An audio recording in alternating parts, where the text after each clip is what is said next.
ಕೇಂದ್ರ ಚುನಾವಣಾ ಆಯೋಗದ ವಿರುದ್ಧ ಕರ್ನಾಟಕದ ಜನತೆ ಸಿದ್ಧಪಡಿಸಿರುವ ಎಫ್ಐಆರ್.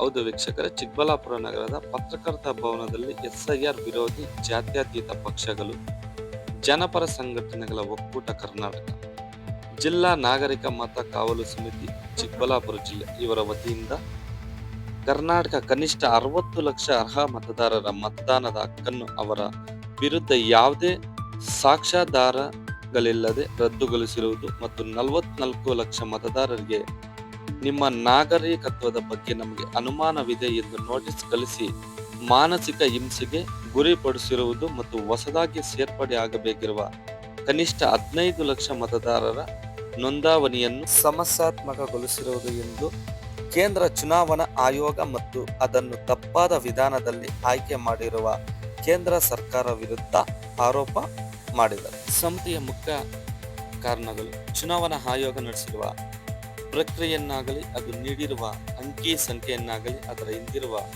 ವಿವರಣೆಯನ್ನಾಗಲಿ ನಾವು ಒಪ್ಪಲು ಸಾಧ್ಯವಿಲ್ಲ. ಕರ್ನಾಟಕದ ನಾಗರಿಕ ಸಮಾಜ ಇದೊಂದು ದೋಷಭರಿತ ನಾಗರಿಕ ಪ್ರಕ್ರಿಯೆಯನ್ನು ಘೋಷಿಸುತ್ತದೆ ಮತ್ತು ತಿರಸ್ಕರಿಸುತ್ತದೆ. ಇಂತಹ ದೋಷ ಮತ್ತು ದುಷ್ಟತನದ ಪ್ರಕ್ರಿಯೆಯನ್ನು ರೂಪಿಸಿರುವ ಕೇಂದ್ರ ಚುನಾವಣಾ ಆಯೋಗ ವಿಶೇಷವಾಗಿ ಜ್ಞಾನೇಶ್ ಕುಮಾರ್ ರಾಜೀನಾಮೆಯನ್ನು ಕೊಡಬೇಕೆಂದು ಒತ್ತಾಯಿಸುತ್ತದೆ. ಇನ್ನು ಈ ಸಮಯದಲ್ಲಿ ಮಾತನಾಡಿದ ಸಮಿತಿ ಸದಸ್ಯರು, ಈ ಅಕ್ರಮ ಪ್ರಕ್ರಿಯೆಯನ್ನು ಖಂಡಿಸಿ ಸೆಪ್ಟೆಂಬರ್ 1ರಂದು ಚಲೋ ಸಂತ್ರಸ್ತರ ಸಾಕ್ಷ್ಯಗಳೊಂದಿಗೆ ಎಲೆಕ್ಷನ್ ಕಮಿಷನ್ ಚಲೋ ನಡೆಸಲಾಗುತ್ತಿದೆ. ನಿಮ್ಮ ಇಡೀ ಪ್ರಕ್ರಿಯೆ ಹೇಗೆ ತಪ್ಪಾದುದು ಎಂಬುದನ್ನು ಕೇವಲ ತರ್ಕದ ಮೂಲಕವಲ್ಲ, ಜೀವಂತ ಸಾಕ್ಷಿಗಳ ಸಮೇತ ಚುನಾವಣಾ ಆಯೋಗದ ಮುಂದೆ ತರಲಿದ್ದೇವೆ. ಈ ಇಡೀ ಪ್ರಕ್ರಿಯೆಯನ್ನು ಸ್ಥಗಿತಗೊಳಿಸುವಂತೆ ಒತ್ತಾಯಿಸಿ ನ್ಯಾಯಾಲಯದ ಕದವನ್ನು ತಟ್ಟಲಿದ್ದೇವೆ ಎಂದು.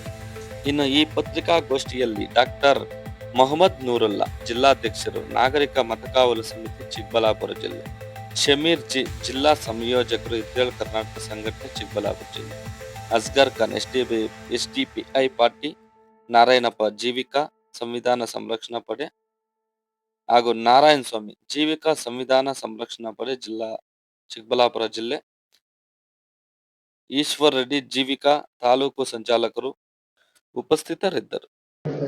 ಕರ್ನಾಟಕ ಇವಾಗ ಎಲೆಕ್ಷನ್ ಕಮಿಷನ್ ಎಲ್ರಿಗೂ ಒಂದೇ, ಅವ್ರಿಗೂ ಒಂದೇ, ನಮಗೂ ಒಂದೇ. ಈಗೆಲ್ಲ ಮುಕ್ತಾಯ ಹಂತಕ್ಕೆ ಬಂದಾಗ ಈಗ ಈ ರೀತಿಯಾಗಿ ಈ ಪ್ರಮಾಣದಲ್ಲಿ ಆಗುತ್ತೆ ಅಂತ ಹೇಳ್ಬಿಟ್ಟು ನಮಗೂ ಏನು ಹೋಗ್ತಿದ್ದಿಲ್ವಲ್ಲ.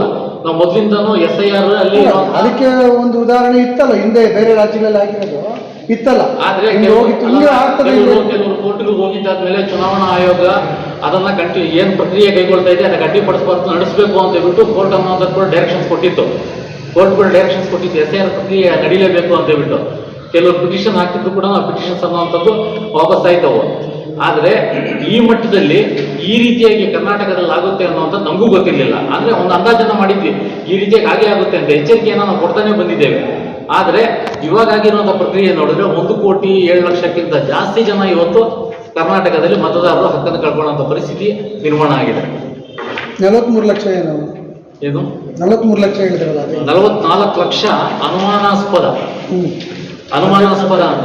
ಅಂದ್ರೆ ರಾಜ್ಯದಲ್ಲಿ ನಮ್ಮ ರಾಜ್ಯದಲ್ಲಿ ಟೋಟಲ್ 60 ಲಕ್ಷ ಜನ ಅರ್ಹ ಮತದಾರ ಹಕ್ಕನ್ನ ಅವರ ಸಾಕ್ಷ್ಯಾಧಾರಗಳಿಲ್ಲ ಅಂತ ರದ್ದು ಮಾಡ್ತಿರುವಂತದ್ದು ಒಂದು. 44 ಲಕ್ಷ ಜನರನ್ನ ಲಾಜಿಕಲ್ ಡಿಸ್ಪ್ರಿನ್ಸಿಯಲ್ಲಿ ಅವರು ಡೌಟೆಡ್ ಅಂತ ಹೇಳ್ಬಿಟ್ಟು, ಅದೇ ಡೌಟೆಡ್ ಅಂದ್ರೆ ಮತ್ತೆ ಅನುಮಾನಾಸ್ಪದ ವ್ಯಕ್ತಿಗಳು ಅಂತ ಹೇಳ್ಬಿಟ್ಟು. ಇವ್ರು ಯಾರಿರ್ಬೇಕು? ಏನ್ ವಿದೇಶದಿಂದ ಬಂದ್ರ ಇವರು, ಇಲ್ಲ ಬಂಗಾಳದಿಂದ ಬಂದ್ರ, ಇಲ್ಲ ಪಾಕಿಸ್ತಾನದಿಂದ ಬಂದ್ರ, ಇಲ್ಲ ಅಂತಂದ್ರೆ ನೇಪಾಳದ ಸಿಂಗಪುರಿಂದ ಎಲ್ಲ ಬಂದ್ರ? ಇವರೆಲ್ಲ ಹುಟ್ಟಿ ಬೆಳೆದಿರುವಂತ ತಾತ ಮುತ್ತಾದ್ರು, ಇವರು ಪೂರ್ವಜರೆಲ್ಲ ಇಲ್ಲೇ ಹುಟ್ಟಿ ಬೆಳೆದಿರುವಂತವ್ರಿಗೆ ಮುಖ್ಯವಾಗಿ ಈ ಗೊಂದಲ ಮಾಡಿಟ್ಟಿದೆ. ಈಗ ಮೊದಲನೇ ವಾರ್ಡಲ್ಲಿ ಇರ್ತಕ್ಕಂಥವ್ರ ಭಾಗದ ಸಂಖ್ಯೆಯಲ್ಲಿ ಇರ್ತಕ್ಕಂಥವ್ರನ್ನ 2ನೇ ಭಾಗದಲ್ಲಿ ಹಾಕಿದ್ದಾರೆ.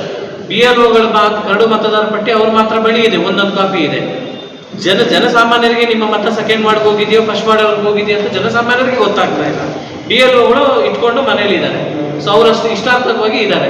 ಸೊ ಜನಸಾಮಾನ್ಯರು ಇಲ್ಲಿ ಅರ್ಥ ಆಗ್ತಾ ಇದೆ, ನನ್ನ ಮತ ಮೊದಲನೇ ವಾರ್ಡಲ್ಲಿ ಇದೆಯೋ 2ನೇ ವಾರ್ಡಲ್ಲಿ, ಈ ರೀತಿ ಗೊಂದಲಗಳು ಸೃಷ್ಟಿ ಆಗ್ತಾ ಇದೆ. ಶಾಮೀರ್ ಅವ್ರು ಹೇಳಿದ್ದಕ್ಕೆ ನೋಡಿ, ಇವಾಗ ಅವ್ರು ಹೇಳಿದ್ದು ಮಾತು ಸರಿ ನೋಡಿ. 15ನೇ ವಾರ್ಡ್ ಇವಾಗ ನನ್ನ ವಾರ್ಡಲ್ಲಿ ಇರುವಂಥದ್ದು ಎಲ್ಲ ಟೋಟಲ್ ಆಗಿ ಒಂದೇ ಬೂತ್, ಅದು 140. ಆದ್ರೆ ಇವಾಗ ಏನ್ ಮಾಡಿದ್ದಾರೆ, ಕರಡು ಪಟ್ಟಿ ಮಾಡಿದಾಗ 2 ಭಾಗಗಳು ಮಾಡ್ಬಿಟ್ಟು 2 ಪಟ್ಟಿಗಳು ಅನೌನ್ಸ್ ಮಾಡಿದ್ದಾರೆ. ಇದರಲ್ಲಿ ಯಾವ್ದ್ರಲ್ಲಿ ಅಂತ ಮತದಾರ ಚೆಕ್ ಮಾಡ್ಕೋಬೇಕು ಹೋಗ್ಬಿಟ್ಟು. ಟೋಟಲ್ ಬೂತ್ ಎಲ್ಲ ಒಂದೇ, ಅದು ಒಂದೇ ಬೂತ್ ಆದ್ರೆ 2 ಪಟ್ಟಿಗಳು. ಕರಡು ಪಟ್ಟಿಗಳು 2. ಹೊಸ ಭಾಗದ ಸಂಖ್ಯೆಯನ್ನು ರಚನೆ ಮಾಡಿದ್ದಾರೆ, ಜನಸಾಮಾನ್ಯರಿಗೆ ಗೊಂದಲ. ಎಲ್ಲ ಮಾಡ್ತಾ ಇರೋದು ಕನ್ಫ್ಯೂಸ್ ಮಾಡಕ್ಕೆ. You can't convince, you can confuse ಇಷ್ಟೇ. ಚರ್ಚೆ ನೀವೇ ನಮ್ಗೆ ಕೊಟ್ಟಿದ್ದೀರಾ, ಮತ್ತೆ ನೀವೇ ಕ್ರಾಸ್ ಮಾಡಿ ಕೇಳ್ತೀರಾ ನಮಗೆ. ಅಲ್ಲ ಈ ನೀವು ಹೇಳ್ಬೇಕಲ್ಲ. SIR ವಿರೋಧಿ ಜಾತ್ಯತೀತ ಪಕ್ಷಗಳು ಸೇರಿಕೊಂಡು ಒಂದು ಫ್ರೀಡಂ ಪಾರ್ಕ್ಗೆ ನಾವೆಲ್ಲರೂ ಕೂಡ ಒಗ್ಗೂಡ್ತಾ ಇದ್ದೀವಿ. ಫ್ರೀಡಂ ಪಾರ್ಕಿಂದ ಎಲೆಕ್ಷನ್ ಕಮಿಷನರ್ ಚಲೋ ಅನ್ನೋ ಒಂದು ಘೋಷಣೆ ಕೂಗುತ್ತಾ ಮುತ್ತಿಗೆ ಹಾಕೋ ಕೆಲಸನ ನಾವು ಮಾಡ್ತಾ ಇದ್ದೀವಿ 1ನೇ ತಾರೀಕು. ಸೊ ಇದು ಸೆಪ್ಟೆಂಬರ್ 1. ಹಲವಾರು ಪ್ರಗತಿಪರ ಸಂಘಟನೆಗಳು, ನಮ್ಮ ಸಿನಿಮಾ ನಟರಾದಂತಹ ಕಿಶೋರ್ ಅವರು, ಹಾಗೇನೆ ಪ್ರಕಾಶ್ ರಾಜ್ ಅವರು, ಇಂಥ ಹಲವಾರು ಸಂಘಟನೆಗಳ ಪದಾಧಿಕಾರಿಗಳು ಸೇರ್ಕೊಂಡು ಸಾಕ್ಷಿ ಸಮೇತ ಯಾರಿಗೆ ನೋಟಿಸ್ ಬಂದಿದೆ, ಯಾರು ಮತ ಕಳ್ಕೊಂಡಿದ್ದಾರೆ ಅಂಥವ್ರನ್ನ ಒಗ್ಗೂಡಿಸ್ಕೊಂಡು ನಾವು ಸಾಕ್ಷಿ ಸಮೇತ ನಾವು ಅಲ್ಲಿಗೆ ಮುತ್ತಿಗೆ ಹಾಕೋ ಕೆಲಸನ ಎಲೆಕ್ಷನ್ ಕಮಿಷನ್ ಚಲೋ ಅನ್ನೋ ಒಂದು ಕಾರ್ಯಕ್ರಮ ನಾವು ಮಾಡ್ತಾ ಇದ್ದೀವಿ. ಸಾಕ್ಷಿಗೆ ಅಂತ ಹೇಳಿದ್ರೆ ಗೌರಿಬಿದನೂರು ತಾಲೂಕಲ್ಲಿ ಒಬ್ಬ ಶ್ರೀನಿವಾಸ್ ಅಂತ ಇದ್ದಾರೆ. ಅವರು ಸರ್ಕಾರಿ ಇದರಲ್ಲಿ ಹುದ್ದೆಯಲ್ಲಿದ್ರು. ಅವರು ಈಗ ರಿಟೈರ್ಡ್ ಆಗಿದ್ದಾರೆ.